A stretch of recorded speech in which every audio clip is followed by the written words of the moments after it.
Churchill and the ministers in Britain knew nothing about Stalin other than the fact that he is a brutal monster who's liquidated millions of his own subjects. When Churchill decides he's going to go form a political partnership, a wartime partnership with Stalin against Hitler, this is a pretty hard thing to sell not only to his own ministers, but to the British public. What Churchill does on the very day that Hitler invades the Soviet Union, Churchill makes this, I think, politically brave broadcast to the British nation, explaining that no one has been a more steadfast opponent of Stalin and the Soviets for his entire political career. But when it comes down to political monsters, Hitler is worse than Stalin, and therefore we're going to side with Stalin against Hitler. So joining us now on Open Book is Giles Milton, and this is one of those books where I'm in the bookstore, I find the book, I read the book, I send it to my producer, Giles, and it's a phenomenal book. You're an international best-selling author and historian, and the book's title is called The Stalin Affair, The Impossible Alliance That Won the War. And it is unbelievable what happened, because, younger people don't really understand the context, but I'm going to set the scene for them, and I'd like to talk a little bit about yourself. But for younger people listening in, we had a rise of fascism after a global economic depression. Lots of that fascism ended up in Asia, and some of it ended up in Europe. But the two great fascist leaders, one was a communist leader, one was a National Socialist leader, they teamed up, and they formed a peace treaty with each other. And that's the most bizarre part about it, because Stalin was an antagonist of the West, but now he becomes the part of the alliance that actually helps us win the war. And so in Russia, we both know, you and I, that they call that war the Great Patriotic War, because they see themselves as the real victors in that war. And you wrote this amazing book about so many things that happened that if I didn't read your book, I wouldn't know happened. All this improbability. So, hey everyone, it's Anthony Scaramucci here with some straight talk. Let me tell you, we've got 85% of our viewers who haven't hit the subscribe button yet. What's up with that? It hurts. Listen, I made my career by going all in. Right now, only 15% of our viewers are part of our subscribed family. So please take action. This helps us book more amazing guests. Hit subscribe, join our community, and let's turn these numbers upside down. Now back to the show. Let's step back for a moment. Tell us a little bit about yourself, why you decided to write this book, and then we'll talk about the premise of the book. Oh, I mean, ever since I was tiny, I've been completely obsessed by the past. As a little boy, I used to spend my time in antique shops and junk shops. I loved old coins. I loved old books, and I particularly loved old diaries and letters, and delving into people's private lives and the story behind the scenes. There's people with metal detectors, they go down beaches and they spend hours looking for coins and stuff. And every now and then they come up with a silver coin or a gold coin. And I started going into the archives, and, you could spend hours in the archives combing through files and finding nothing. And then one day you come across this fantastic document that sheds a whole new light on what you think is a familiar subject. And I suppose that was really the starting point for this book, The Stalin Affair, was that I learned of a collection of letters written by a glamorous young American socialite, Kathy Harman, 23 years of age, who wrote hundreds of letters to her sister. And those letters revealed an extraordinary story of what happened to her during the Second World War. Okay, so let's set the scene, because Kathy Harman is the daughter of Averell Harriman, and Averell Harriman is a dilettante. He's a playboy. His father is the founder, or descendants of a railroad family. They form an investment bank called Brown Brothers Harriman, but he's an old school WASP in the United States. He's gone to the right boarding schools, and he is somebody that has the respect of Franklin Roosevelt and the white Anglo-Saxon establishment. He goes to Europe, first to Great Britain. He ends up having an affair with Pamela Digby, also a.k.a. Pamela Churchill. She marries Winston Churchill's son. She becomes Averell Harriman's last wife at the end of his life, which is a very fascinating book, by the way. We're going to have Sonia Purcell on. I don't know if you know Sonia. She's a good friend of mine, in fact, yes. Okay, so please, hopefully you'll have a good experience on this podcast and you'll let Sonia know. But I read her book with great enthusiasm as well. And now she's a young girl and she's talking about secrets She's talking about things that if this got disclosed at the time could have been very damaging. So tell her story, tell her relationship with her dad. She also ends up at Yalta. There's a great book about that, by the way. Yep. Another British historian has written a great book about Yalta and these three women, these three young women that are interacting on behalf of their dads at Yalta. But go ahead. Yeah, so Kathy, as I said, she's 23 years old in 1941. She's super bright. She's vivacious. She looks the part, you know. She kind of looks $1 million, and she's very close to her father. And as you say, President Roosevelt has sent Averell over to really form a very close and special relationship with Winston Churchill. And Averell thinks that if he could have Kathy with him, she'd add a touch of glamour to his life there. And so he manages to get her over in the form of a journalist, but also she's going to work as his aide. And for the next really sort of year and a half, 2 years, Kathy and Averell spend their life with Winston Churchill. They are at the very heart of the war. They are there for every big moment. And so, for instance, Kathy is living at the Prime Minister's country residence of 𝗕𝗂 when the news of Pearl Harbor breaks. And this is one of the letters she writes to her sister, where she describes in vivid detail what it's like to be with Winston Churchill when this momentous news comes through. News, of course, which is going to change the course of the war. And so that what really fascinated me was that, if you like, this is watching the Second World War from behind the curtains. I felt that because you're dealing with these people in the room with Churchill, and of course later with Stalin, because both father and daughter are going to be sent to Moscow, that you have a unique perspective on the unfolding events of the war. So, I mean, it's unbelievable, right? What you know as a historian, what's weird about life is we read it, and it's almost like a Hollywood script for us. So this was the obvious thing that happened. But what you know as a historian, there's so many improbable things that happen to make certain outcomes, right? One is, Lord Halifax has to say he doesn't want to be prime minister, right? He's the first choice after Neville Chamberlain leaves. Churchill was a controversial figure prior to the war, flamboyant, credible writer, gifted orator, but he's a drinker. He's got people upset. He likes telling people the truth, right, Giles? He tells people the truth about the Nazis that people don't like. That people don't like hearing the truth, right, Giles? And here's one of the big problems, that Churchill is going to find himself in a personal relationship with Joseph Stalin, who is a man he's detested for his entire political career. He called Stalin's Soviet regime, he described them as a league of failures, the criminals, the morbid and the deranged. Winston Churchill, when he was Minister of War in Minister of Munitions in 1919, he sent the British Army, British troops into Soviet Russia to try and crush this regime in its very earliest days. So now, bizarrely, Churchill finds himself in a wartime relationship with Joseph Stalin, and he needs someone who's able to manage this relationship, because it's a very, very uncomfortable bedfellows that these two men make, and of course they're going to be joined by Roosevelt as well to form the big three relationship that will last throughout the course of the Second World War. So let's go to Mr. Stalin for a second. He's a very complex guy. He's a ruthless murderer. He's a thug. He rises to take power after Lenin. He takes out 𝗵𝗺ci. He eliminates people. He's literally cutting them out of pictures and shooting people. But he's also a little bit nervous guy. He's got a plane. Every time the Germans are heading towards Moscow, he flies himself to his 𝗕ci𝗃 on the Black Sea. When his army is repelling the Germans, he flies back and kills all the people that knew that he flew there. He's a nervous, paranoid guy, right?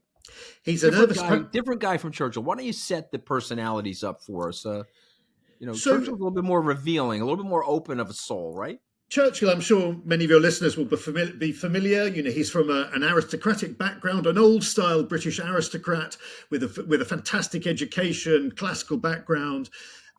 Stalin could not be more different. Stalin is the son of a wife-beating father, a drunkard. Stalin very early on was a gangster. He robbed banks down in Georgia, where he comes from. But he's also an almost unknown figure, even in the Soviet Union. He never gives radio addresses. He's never seen in public. So very few people know anything about him. And certainly Churchill and the ministers in Britain knew nothing about Stalin other than the fact that he is a brutal monster who's liquidated millions of his own subjects. And so, when Churchill decides he's going to go form a political partnership, a wartime partnership with Stalin against Hitler, this is a pretty hard thing to sell, not only to his own ministers, but to the British public. And so what Churchill does on the very day that Hitler invades the Soviet Union, Churchill makes this, I think, politically brave broadcast to the British nation, explaining that, no one has been a more steadfast opponent of Stalin and the Soviets for his entire political career. But, when it comes down to political monsters, Hitler is worse than Stalin, and therefore we're going to side with Stalin against Hitler. So he gives this groundbreaking broadcast, and this is the beginnings of this famous wartime relationship, which will just about last the course of the war. But there are going to be many, many mountains to climb. There's going to be many disasters. Many things are going to go wrong.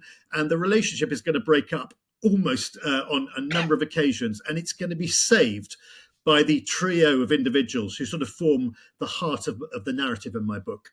Well, I will say this about your writing. Your writing is very crisp. It's very eloquent in terms of describing the personalities. But for an American, your voice is even better, because I listened to you on the Audible version of the book, and I found your voice to be very compelling. And so this is my little broadcast to my viewers and listeners and followers that this book is great, both in its written form, but it's also great in audio, where I have a tendency sometimes, due to my travel schedule, to go back and forth between. But there are two guys here that are instrumental in this story, in addition to Churchill and Stalin and Roosevelt. One is Averell Harriman, and one is Archibald Clark Kerr. So tell us about those men, and in particular, there's some intrigue around Archibald that I'd like you to share with us.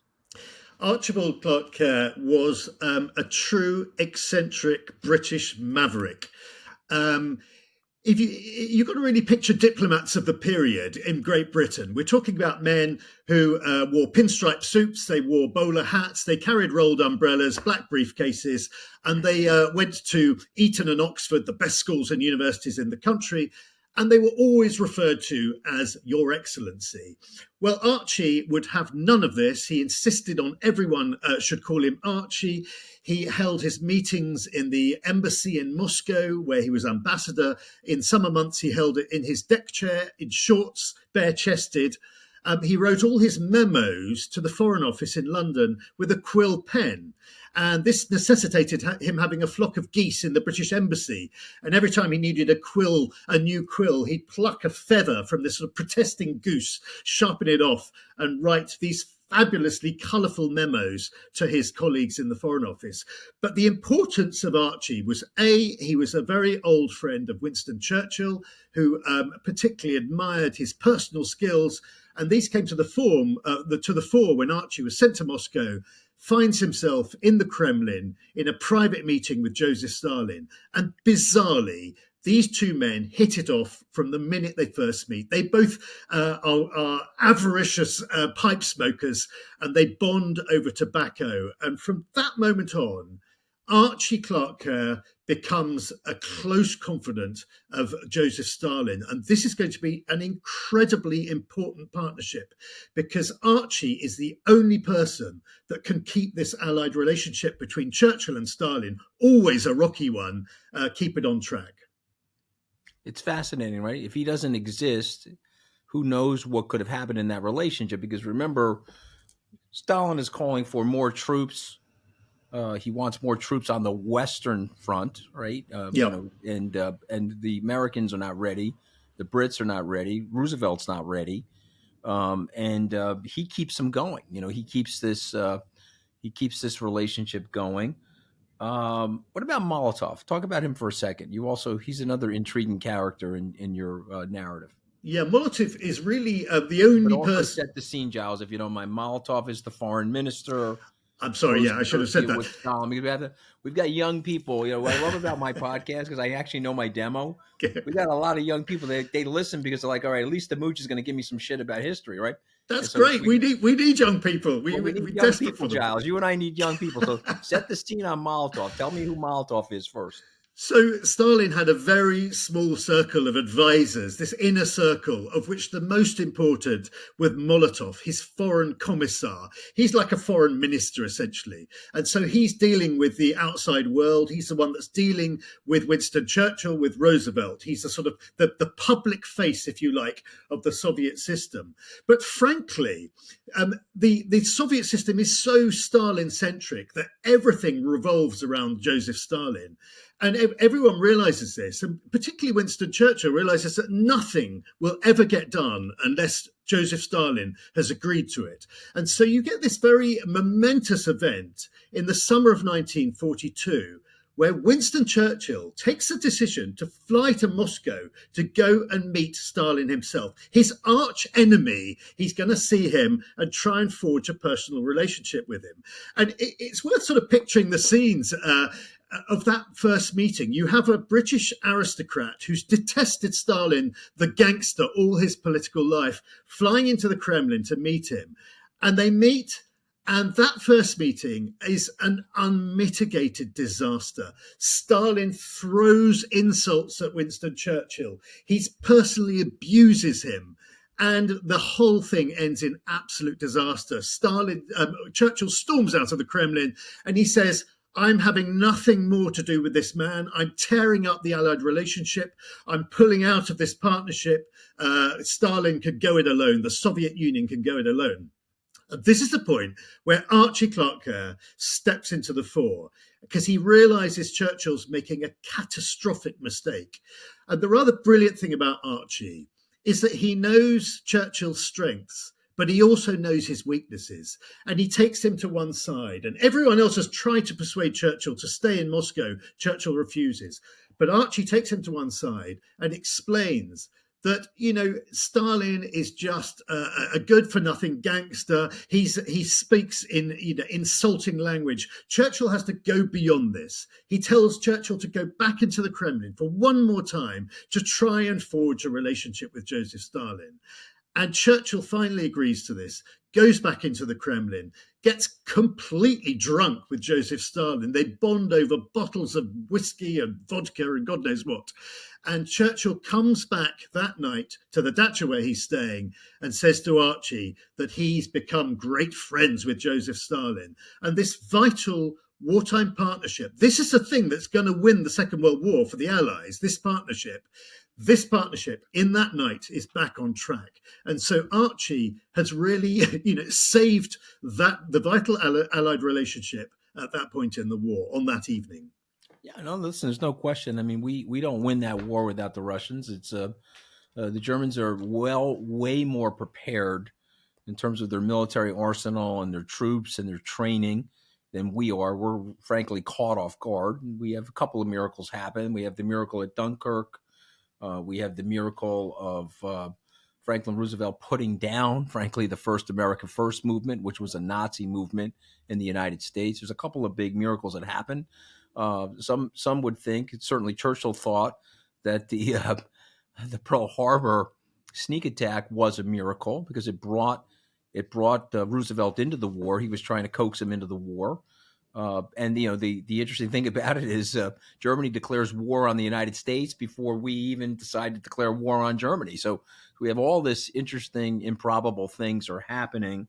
What makes your book so interesting is the realness of it. You can hear the conversations, you can hear the aftermath of decision making, both failed decision making and successful decision making. But I want to go to Kathy Harman before I flip over to something else. She has a charm about her.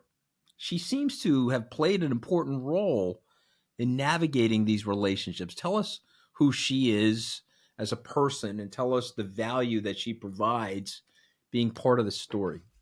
So Kathy is initially brought over to London by her father to work as a journalist because he thinks she'll be able to get across to the American public the hardships that the British are facing, the appalling bombardments of the Blitz that are taking place. You know, Churchill is desperate for American aid, not just munitions, weaponry, but food, supplies, everything. And so that's her first role. But also she's very good at managing the Churchill family, at working alongside Winston Churchill, at getting him on side. And as you said earlier, you know, within 10 days of her father arriving in England, he's in bed with Pamela Churchill, you know, which is taking the special relationship to pretty new extremes. But Kathy then, Averell, her father, wants her to come with him to Moscow, because I think he's hoping not only can she work as his aide, but some of her charm will work wonders on Stalin and his commissars.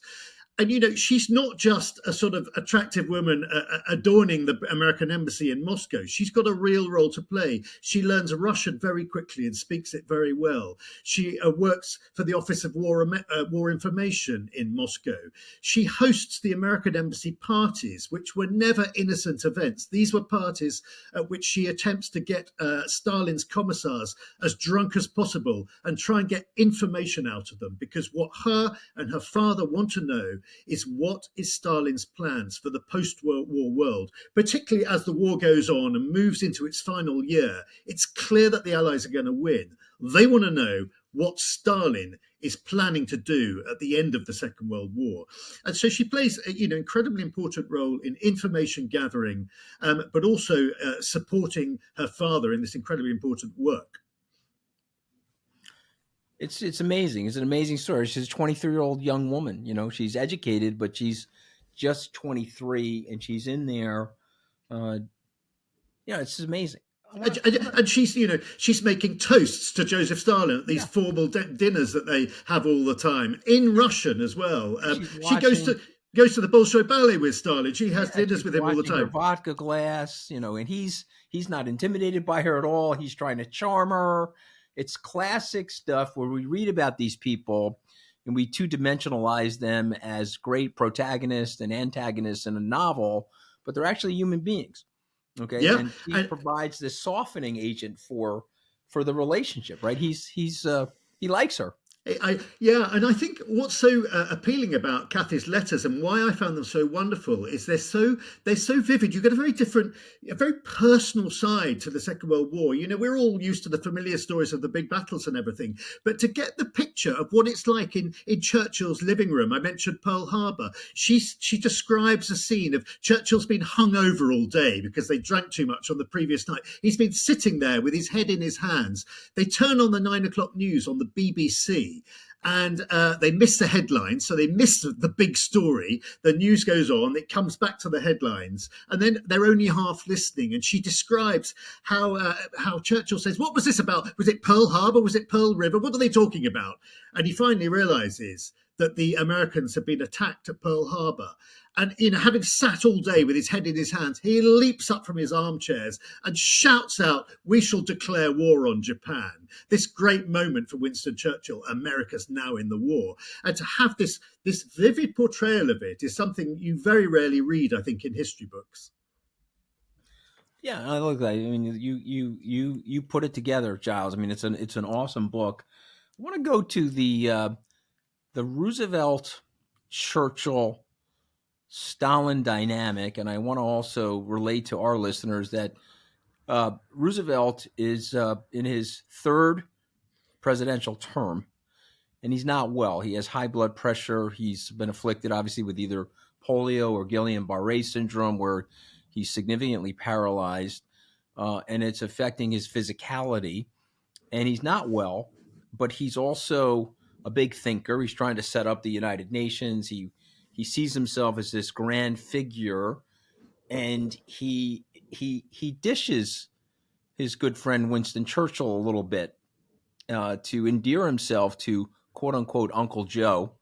Although when he calls him Uncle Joe, it doesn't go over super well. I guess Stalin doesn't understand the familiarity of it, or the translation doesn't go over well. But talk to us a little bit about the threesome, if you will, the dynamic among these three men, and and the balancing of the relationships there. I mean, it's worth pointing out that these are the three most powerful men in the world. And two of them, Churchill and Roosevelt, want to be best buddies with Joseph Stalin. And to secure that, they will do anything they can to put each other down. And actually, I hadn't realized until I started researching this book to what extent Roosevelt was prepared to sort of dish the dirt on Churchill and try and do deals behind Churchill's back. It's almost like he's ganging up on Churchill as he tries to curry favor with Joseph Stalin. So, and even Roosevelt's own American aides are quite shocked at how he's prepared to sort of stab Churchill in the back. You know, one notable aside, he says to Joseph Stalin, he says, this question of British India, he's talking about the British Empire in India, he said, I think it would be best if the two of us sorted it out without Winston being present. So it gives some idea of how Roosevelt's trying to do deals behind Churchill's back, but likewise Churchill, when he gets to meet Stalin, he's trying to put Roosevelt down as well. So we have this idea, I think, that Churchill and Stalin were sort of best buddies going in to meet with Stalin, but this wasn't the case at all. Now, the big three, that is Churchill, Stalin and Roosevelt, only meet twice. They meet in person at Tehran at the end of 1942, and they will meet at the beginning of 1945 in Yalta. And these are fascinating sort of set-piece occasions. Great pieces of theatre, if you like. The diplomats are there, the foreign ministers are there, and the aides are there. Averell Harriman's there, Kathy Harman is there, Archie is there, and all of them are watching the political dynamics of what's taking place, and they're putting these into their private letters and memos. And that's what makes it, you realise that this big three relationship was actually completely dysfunctional. It was there because they had one common goal, and that was to defeat Adolf Hitler. But I think they all knew that as soon as Hitler had been defeated, there was every likelihood that this relationship was going to fall apart, even though Roosevelt himself, as you mentioned, wanted to set up the United Nations in the hope that the UN would then be a global policeman and sort of manage the post-war world. Did they underestimate Stalin? You know, he was not educated, but a very well-read guy. He had this amazing library. He was a cunning human being. He was a great negotiator. You know, you write about that as much in the book. Tell us a little bit about that, or am I wrong in suggesting that? No, you're absolutely right. That both in Whitehall and in DC, I think that Stalin was viewed as some sort of ignorant peasant. And it took Archie and Averell to go to Moscow and meet with Joseph Stalin and realize that they were dealing with an extremely shrewd political operator. Stalin may have had no formal education, but he was unbelievably well read. He was superbly well advised, and he knew exactly what was taking place on the battlefront. He knew details of, weaponry, of planes, of tanks that astonished both Averell and Archie. And it's very interesting to read their memos back, to their respective political leaders in Washington and Whitehall, saying, do not underestimate Joseph Stalin. And if you do, he's going to get the better of you. And it's when we see the big three leaders together that we get some idea of the naivety, particularly of President Roosevelt. So, for example, the aides, Archie and Averell, are extremely worried about what's going to happen to the Baltic states in the aftermath of the war, assuming the Allies win it. And Stalin says, well, the Red Army will probably be in charge of these Baltic states, but what we'll do, we'll hold a plebiscite. We'll ask the people who they want to rule them. And Roosevelt turns to Stalin and says, well, that's a very good idea, and supports it. And it takes Archie and Averell to say, that any plebiscite run by Joseph Stalin is quite likely to go the way that Joseph Stalin wants it to go. And so they're constantly urging both Churchill and Roosevelt to be extremely cautious when dealing with Joseph Stalin. But the reality of the situation, when we look back on it now, 80 years later, is that was an area of the world that was close to his perimeter, close to Russia. And the United States and Great Britain really did not want to have another war after the Second World War. And so they're forced to make a lot of concessions to Joseph Stalin. And he knows this, which is why he presses those cards so hard at Yalta. Yeah, particularly the question of Poland is an interesting one, because remember, Britain had gone to war over Poland when Poland had been invaded by Hitler, and then Stalin comes in and swallows the eastern half of Poland. Britain comes into, this is the beginning of the Second World War for Great Britain. And Churchill is absolutely determined to have a democratic Poland at the end of the war. And Stalin is absolutely determined to take control of Poland. And here's an example of the mastery of sort of how Stalin was able to put down Churchill, who delivers these wonderfully eloquent monologues and everything. And he delivers his speech at the Yalta Conference and says, you know, for me and for Great Britain, Poland is a question of honor. And Stalin turns to Winston Churchill in front of everyone and says, well, if Poland is a question of honor for Great Britain, it's a question of life and death for the Soviet Union. Survival, And this gives a flavor of just how clever Stalin was at turning people's phrases around and using them to his own advantage. He does it repeatedly. He modifies his language when he's dealing with the Western allies. He speaks to them in very sort of emollient terms, which he never uses with his own side. So you get some grasp of the shrewdness of the man, and that he was a supremely confident and able political operative. Listen, I mean, the book is awesome. Okay, so we're at the point in the conversation where my producer and I have picked out 5 words from the book. I'm going to say the word, Giles, and then you give me 1 or 2 sentences. Okay, you react to what I'm going to say. Okay. Okay, you're ready? And it's really just 5 names actually from your book. Usually there's other things, but I'm going to say Winston Churchill. You say what? Winston Churchill forged the Big Three relationship. He did the biggest political U-turn of his life, having hated Stalin and the Soviet system all his political career, takes a very brave decision to go into partnership with his oldest political enemy. Yeah, no, you'll get the quote better than me, but doesn't he say something to the effect that he would praise the devil himself if he said something in Parliament? He would praise the devil himself if he said something nasty or against Hitler. No, that's exactly right. Yeah. I mean, he's a master of the great quote. I always like the one he says, "There's only one thing worse than fighting with allies, and that's fighting without them," which sort of sums up his relationship with Stalin. Exactly. That's what he says about democracy, right? It's a terrible form of government until you consider the other forms. So he is obviously our most stunning figure from the war, our most interesting, and of course he lives to write his memoirs, which obviously you and I have both read and have been fascinated by. Let's go to Roosevelt. So his big problem, I think, at the beginning of the war was the strength of the American First Movement, the fact that, a Gallup poll says it all. A Gallup poll taken just after Hitler invaded the Soviet Union showed that 2/3 of all Americans did not want America to support the Soviet Union in its hour of desperate need. So Roosevelt's great skill, I think, was to persuade the American public that this was going to be in their best interests. And the other thing I think I should say about Roosevelt, because we haven't touched upon it, and it's incredibly important, is that Lend-Lease, the Lend-Lease aid that poured into the Soviet Union, millions and millions of tons of raw materials, of tanks, of planes, of metal, of food, of supplies that America supplied to the Soviet Union, which helped Stalin win the war on the Eastern Front. Yeah. Of course, Stalin says it was your material, but it was our blood, right? It was another great turn of a phrase that he uses. But the interesting thing, and one of your contemporary historians, a gentleman by the name of H.W. Brands, writes in one of his books about Roosevelt that Roosevelt is on the radio. He's making one last pitch to get elected. He's going to break the tradition of George Washington and run for a 3rd term. And he gets on the radio and he tells his fellow Americans that they're not going to be going to war.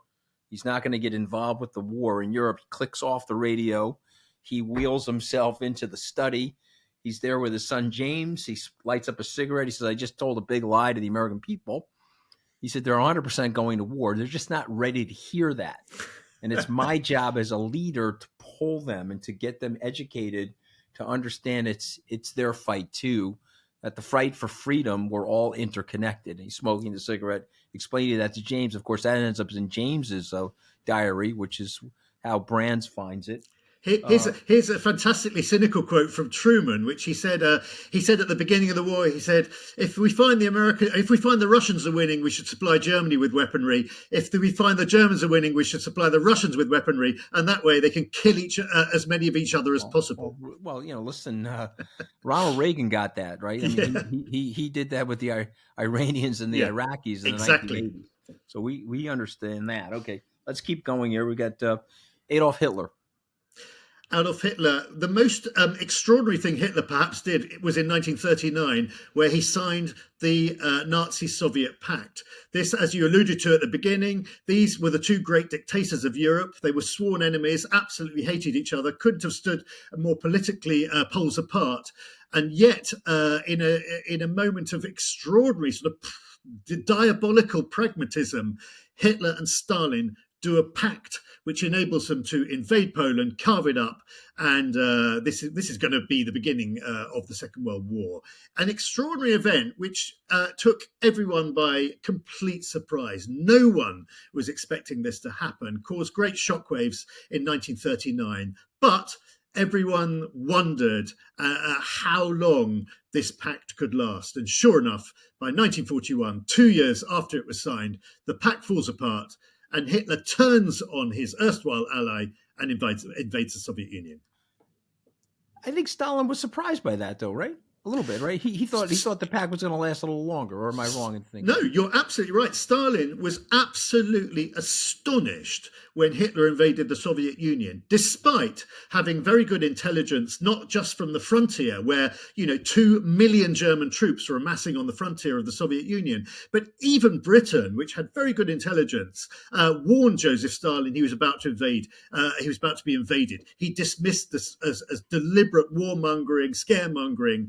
And so on the evening of the 22nd of June, 1941, when Hitler's tanks roll over the frontier, Stalin almost has a mini breakdown. He's so utterly stunned that this erstwhile ally has turned against him. Okay, let's keep going here. See, I think one of the things that we do, which is a mistake as historians or people that study history, is we also two-dimensionalize Hitler into this non-human, where he was very much human. And so we have to understand the insanity of him and how he was able to rise to where he was, and there's a lot of things there that we always have to unpack. Let's go to Harriman and Averell Harriman, not the daughter.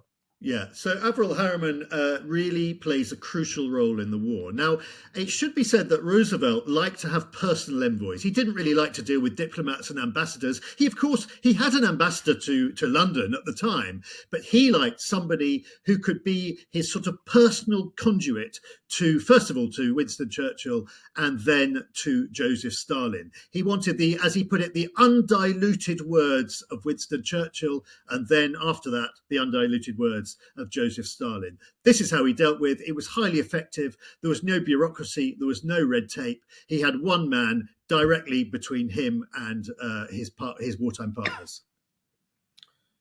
Okay, I've saved the best for last, and I don't mean the best in terms of the best person, but the title of your book. Let's go to Joseph Stalin. Joseph Stalin, I think, was underestimated by pretty much everyone in the West. As I mentioned, a very unknown figure. And it really took some time before the Western diplomats, both in London and in Washington, came to realize that they were dealing with an extremely shrewd and dangerous operator. They realized by the end of the war also that the Red Army would be in control of much of the land that Stalin coveted. That's much of Eastern Europe, much of Central Europe. And so I think there was a fear on the part of Averell and 𝗕cie in particular, who had got to know Stalin extremely well, that Stalin was very likely, despite all the fine words and the smiles and the champagne at the Yalta conference, that Stalin, at the end of the war, was going to get exactly what he wanted. It's great. It's great stuff, Giles. I really appreciate you joining me today. The title of your book is The Stalin Affair, The Impossible Alliance That Won the War. Thank you, Giles Milton. I got to tell you, I enjoyed the book, but I think I enjoyed our conversation more than the book, frankly. So thank you for joining us on Open Book. Well, thank you very much for having me on. It's been a great pleasure.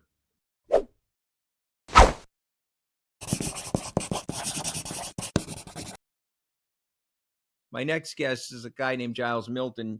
He's a British historian who wrote a great book about Joseph Stalin, Winston Churchill, and Franklin Roosevelt. So you were born before the Second World War, right, Ma? Yes, I mean, I know you're going to go on the Golden Bachelorette at this point, though. I know you're getting hit on. Ma, you get hit on by a lot of men, or no? You can tell me. I'm getting at 88. I have been asked out by. I'll be 88 the end of the month, and I have been asked out by 4 people. And one used to write me poems, but he had a breakdown, and I didn't go, thank God. But that's the truth. Okay, so you were born before the war. You're 88. Do you remember the Second World War at all, Ma? You were probably No, I was too young. Too young, really. Okay. I know that when my brothers came home, they picked me up and cherished me as their little sister. And I was very, very close to my 2 brothers. They got whatever my father didn't buy me, my brothers bought me. But they And I both was very, fought. very spoiled They both as a fought kid. in the Second World War, right? One was in the Battle of the Bulge, Sal, and one was in D-Day in the Normandy invasion. He was the first one off the boat. Mm-hmm. Yes, I know the story. No, we've talked about it. So, Ma, do you remember Franklin Roosevelt? You were a little. Because he was born on my birthday, and every time I had a birthday, my father said, "Well, Franklin Roosevelt is born on your day. Okay. You're going to be a very special child." But Pop And liked as Franklin Roosevelt, right? He loved him. Yes, he Okay. did. And Okay. he thought his wife was good, too. He didn't think his wife was nice looking because he was flirtatious, I guess, in his own way. But he thought that Franklin Roosevelt was great. Mm-hmm. Yeah, he did. What about Harry Truman, Ma? You liked Harry Truman? Yes, I read his whole biography, and I thought he was very, very good.